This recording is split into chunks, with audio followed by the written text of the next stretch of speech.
Welcome back to my YouTube channel foundation learning. तो आज हम नियोलिथिक एज के बारे में पढ़ने वाले थे और हम ऑलरेडी पढ़ चुके हैं palaeolithic period and Mesolithic period इसके पहले वाले वीडियो में। तो नियोलिथिक पीरियड से पहले ये बेसिक चीज़ें सबको क्लियर होनी चाहिए कि हम हिस्ट्री को कैटेगराइज करते हैं 3 पार्ट में। Okay, prehistoric period, protohistoric period and historic period. जो कि प्री हिस्टोरिक पीरियड में ओनली आर्कियोलॉजिकल रिमेन्स और एविडेंस अवेलेबल है to study like metal and pots. इसके एग्जांपल हो सकते हैं palaeolithic period, mesolithic period and neolithic period. And prehistoric period में जो लोग थे ना वो हंटर गैदरर थे एंड एग्रीकल्चर स्टार्ट नहीं हुआ था क्योंकि तब क्या था उस टाइम पे प्लिस्टोसीन एरा था ना। तो पैलियोलिथिक मेसोलिथिक एग्रीकल्चर स्टार्ट नहीं हुए थे क्योंकि मेसोलिथिक पीरियड में मैंने ऑलरेडी बताया था कि wide varieties of grains use होने लगे थे एंड एग्रीकल्चर नियोलिथिक से स्टार्ट हो गया था। ठीक है। एंड प्रोटो हिस्टोरिक फेज जो है जिसमें कि लिटरेरी एविडेंस अवेलेबल तो हैं बट डोमेंट हैं, हम उन्हें पढ़ नहीं सकते हैं, डिसाइफर नहीं कर सकते हैं। एंड इसमें एग्रीकल्चर एविडेंस अवेलेबल हैं जिसके थ्रू हम प्रोटो हिस्टोरिक पीरियड के बारे में स्टडी करते हैं। इसके एग्जांपल्स हैं हड़प्पन सिविलाइजेशन, वैदिक सिविलाइजेशन की जो लिटरेचर है वो ओरल फॉर्म में अवेलेबल है। हिस्टोरिक फेज जो है 6000 ऑनवर्ड स्टार्ट होता है, 600 ऑनवर्ड स्टार्ट होता है। I am so sorry for this.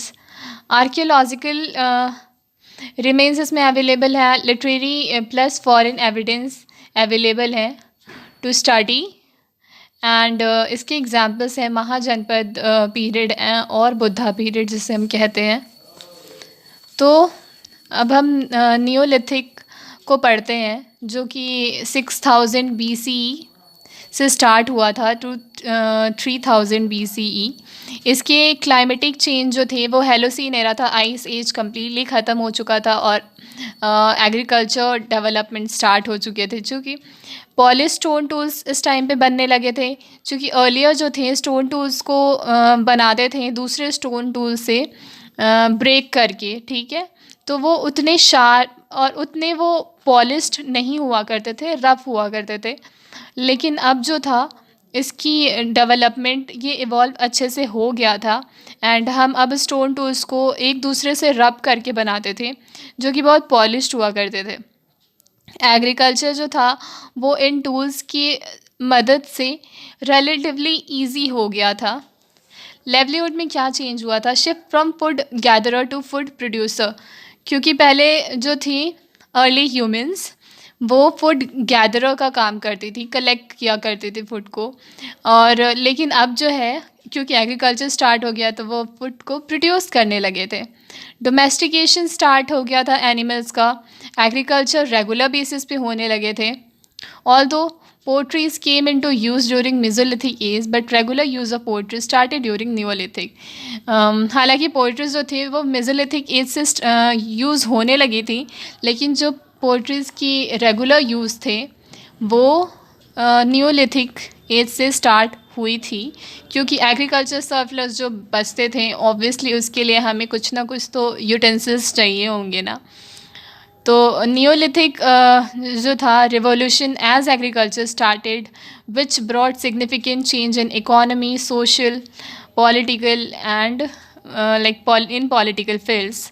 So neolithic revolution क्योंकि एग्रीकल्चर स्टार्ट हो गया था जिसकी वजह से significant changes in every aspect of human lifes आए। ठीक है।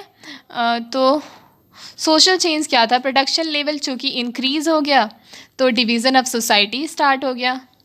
बैंड सोसाइटी मैंने पहले पढ़ाया था, इगैलिटेरियन सोसाइटी हुआ करती थी, अब चीफडम पे शिफ्ट होगी। सोशल डिफ्रेंसिएशन सोसाइटी में आने लगी on the basis of construction of houses as well as granaries. Earliest site पहले मेहरगढ़ था, अब लाहौर देवा यूपी में है। ठीक है। Thank you for watching.